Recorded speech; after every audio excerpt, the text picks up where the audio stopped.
అందరికీ నమస్తే. నేను డాక్టర్ సంధ్యా విప్లవ్. అందరికీ నమస్తే. నేను డాక్టర్ సంధ్యా విప్లవ్. హైదరాబాద్లో ఈఎస్ఐ హాస్పిటల్లో సివిల్ సర్జన్గా పనిచేస్తున్నాను. Anaesthesia specialist.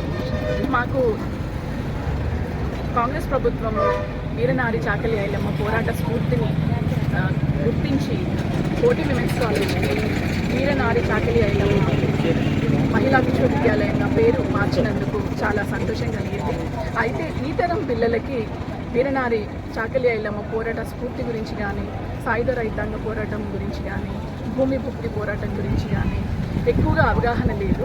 సో ఐలమ్మ పోరాట స్ఫూర్తిని తెలిపే ఒక వాల్ సైజ్ పోస్టర్ మరియు ఆ పోస్టర్లోనే, ఆ పోర్ట్రేట్లోనే తన యావత్ పోరాట చరిత్రని ప్రతిబింబించే ఒక దీర్ఘ కవిత, అది కూడా ఇంగ్లీష్లో రాశాము. ఆ చిత్రపటాన్ని మేము తయారు చేశాము. ఆ చిత్రపట ఆవిష్కరణ ఏప్రిల్ 2వ తారీఖు కోటి విమెన్స్ కాలేజ్ దర్బార్ హాల్లో జరగబోతుంది.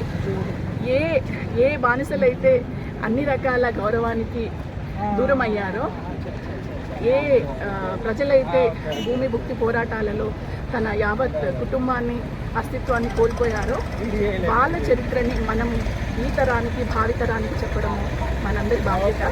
సో ఆ బాధ్యత భాగంగా మేము ఈ పోర్ట్రేట్ ఇన్స్టలేషన్ ప్రోగ్రామ్ చేస్తున్నాము. అలాగే తన ఊరికి వచ్చాము. తన కుటుంబ సభ్యులతో ఈ పోర్ట్రేట్ ఇన్స్టలేషన్ ప్రోగ్రామ్ పోస్టర్ ఆవిష్కరణ కూడా జరుపుతున్నందుకు చాలా సంతోషంగా ఉంది. మీరందరూ కూడా ఆ కార్యక్రమానికి వచ్చి ఆ కార్యక్రమాన్ని విజయవంతం చేయాలి. ఐలమ్మ లాంటి మహిళా పోరాట యోధురాలి చరిత్ర మనం కాపాడాలి, భావితరాలకి అందించాలి. నాతో పాటు మీరందరూ భాగస్వాములు అవుతారని ఆశిస్తున్నాను.